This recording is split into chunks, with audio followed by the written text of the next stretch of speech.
Hello friends, I hope all are doing well. Today chosen the topic for my lecture is United Nation. This topic is very relevant and very important for all of us. First of all, I would like to tell you this topic I will cover in three parts: introduction, main body, and the conclusion. So let's start without delay. Introduction. What is the United Nation? United Nation created in 1945 after World War II. So I want to tell about the World War II. 1939 to 1945. It's the era of the World War II. I have mentioned two groups, Allies group and Axis group. Axis group start the conflict in the world. Here mentioned three countries. Germany attacked on Poland. Second, Italy attacked on northern African countries, and Japan attacked on China and some part of the USA.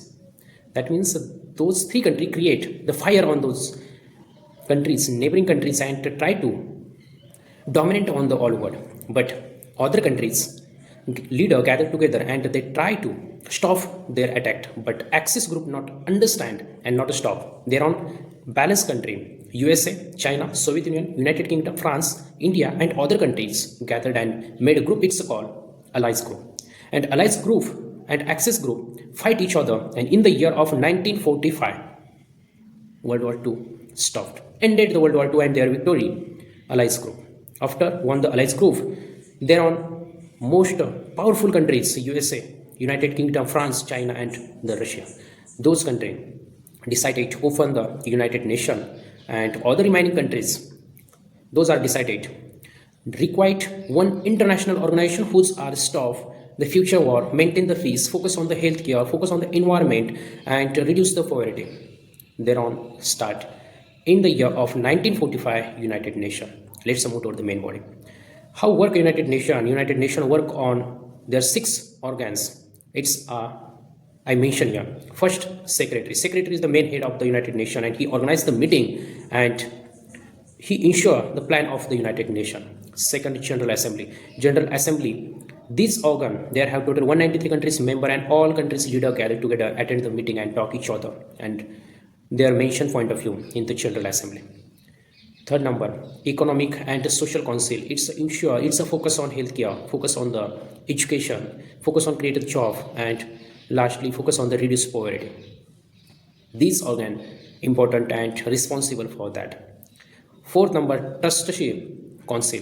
This council made for only the independence colonial, but recently all colonial are independent, so not active in present scenario. And next, International Chief Justice. International Chief Justice, it's a work on solve the problem of country to country. Recently have the problem I want to mention. Poland and Thailand have the problem on two temple, Prem Vihar temple and Tumau Thos temple, and it's created very difficult to create a situation. So recently International Court Justice focused on those countries matter. Also have the problem in Sudan. There are next problem in Nigeria country. Nigeria country, Boko Haram group captured over 300 child student and also teacher. There have the problem. As well as Israel and Gaza Strip, West Bank, there have the problems. Next, Russia and Ukraine, they have also the problem. Those types of problems solved by the International Court of Justice.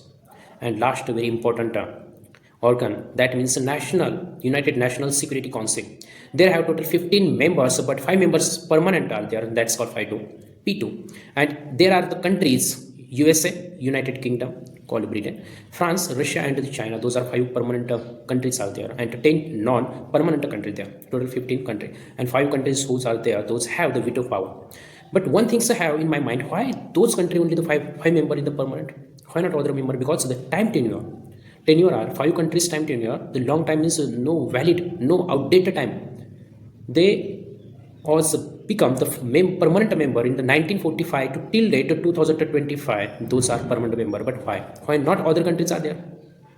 Because in the World War II, those are 5 countries are playing a crucial role. Those countries were playing a crucial role only for that reason. And after World War II, when did a survey, that time those country economy, army, defense sector all are very well. Nuclear weapons all there.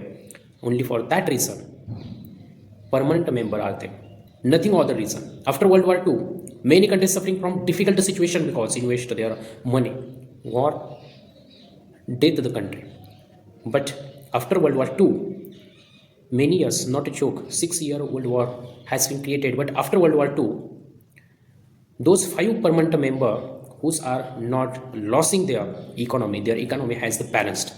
And those all country after World War II gathered at the USA and they decided to open the United Nations, and their ideology start at the after World War II, and then presently they have the veto power. Many people said why India not a member become as that time, because India independent at 15 August 1947 and that organization, international organization, started 1945. So how India will become as a member of that?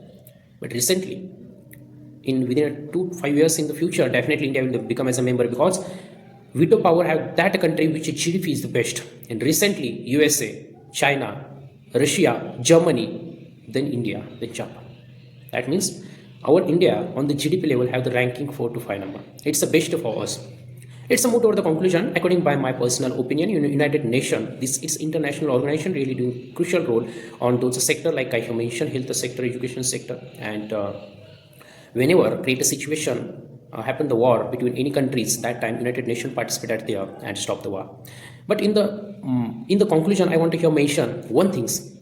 Russia have the veto power, but Russia fight with the Ukraine. Why not? United Nations Security Council is to there, because 5 members have the power. If 193 countries proposal give to there, but one veto power country is against to that proposal, so it's a roadblock. Veto power country, one country create a roadblock of any proposal, and Russia have already veto power. So that reason other 4 countries not came to there. So that reason United Nations Security Council not to ask stop the war, they try to solve the problem with negotiation. And in all things, only one things have important for the United Nations. Negotiation is the backbone of the United Nations, because without negotiation no one country stop and no one country move on in the future. Thank you so much friends who are listening carefully and watching this video.